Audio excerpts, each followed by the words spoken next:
This is Carl from Consus with your weekend livestock update. Gonna hit on, we got them right here in the hands. The cattle on feed report for January, and then we got the cold storage data. And yes, I'm gonna read these to you because I just got them. Total number of cattle on feed on January 1st, the United States, 11.8 million head, down 1% from January 2024. Trade was expecting 100%, so a little bit less than expected. Inventory included 7.25 million steers and calves, up 1%. Heifers and calves down 3% at 4.58 million head. I don't think that's too surprising. We've been cutting back on the number of heifers going into the feedlots. Placements came in at 1.64 million head. That was down 3% from last year. Trade was expecting 100%, so a little light on the placements there. Marketings of fed cattle came in 174, 1% above 2023, and that was exactly what trade was expecting. Looking at the cattle on feed, yeah, it's got a little bit of a bearish lean to, or a bullish lean to it. A few less animals going in there than we expected on the placements. We'll have to keep an eye on that. We're already leaning, we put another day of big gains in the cattle complex today, and we're starting to get, technically over our skis there, but those numbers were pretty supportive for where trade is right now. But then we got the other side equation. Our cold storage report came in. Beef supplies, and these were as of December 31st. The total beef supplies in the United States, 457.27 million pounds. That was up 3% from November, down 5% from December 2023. Pork supplies were up 2% on the month, down 6% on the year at 400.4 million pounds. Pork bellies coming in at 34.27 million pounds, up 52% on the month, down 39% on the year. All in all, it looks like we're supportive.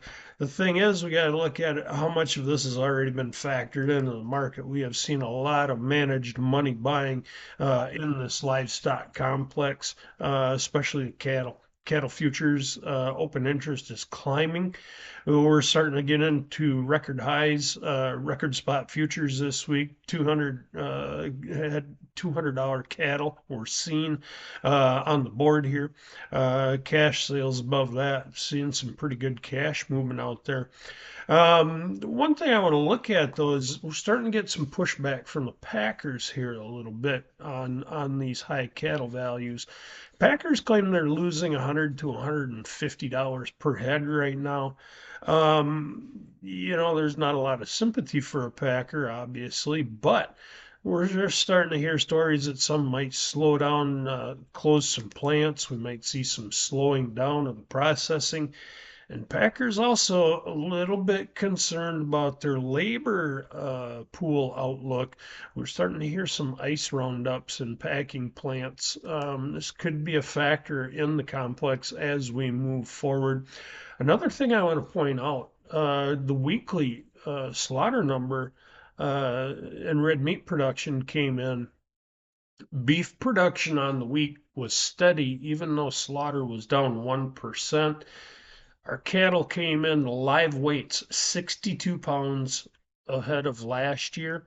Uh, Last week that was 57 pounds, so we're even heavier than we were last week.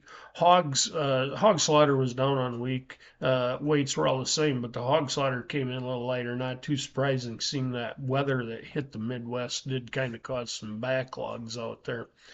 The thing is with all of this, though, and I'm getting more and more questions in the livestock complex. What do we do? Well, if you sold 190, $195 cattle and you're second guessing yourself, look at your long-term averages. Now you can make the case that, well, those cattle are needed to be, to buy the replacements, and I get that. But what did you pay for the ones in your pens at that weight? So we got to back into that. And I realize feeders have been high for a long time. But, they're starting to get a little tippy too. And we're starting to see a little bit of pushback on some guys.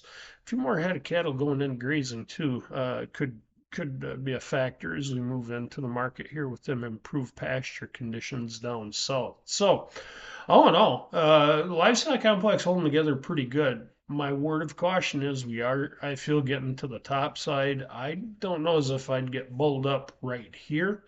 We got the Fed meeting next week. We got a few things coming at us, and we haven't even jumped into the tariff talk yet, whether or not that'll be a factor in the market. I do think we're, like I said, getting a little bit top heavy, but I'm not totally bearish livestock at these values either. Any questions? Feel free to give me a call or reach out through an email.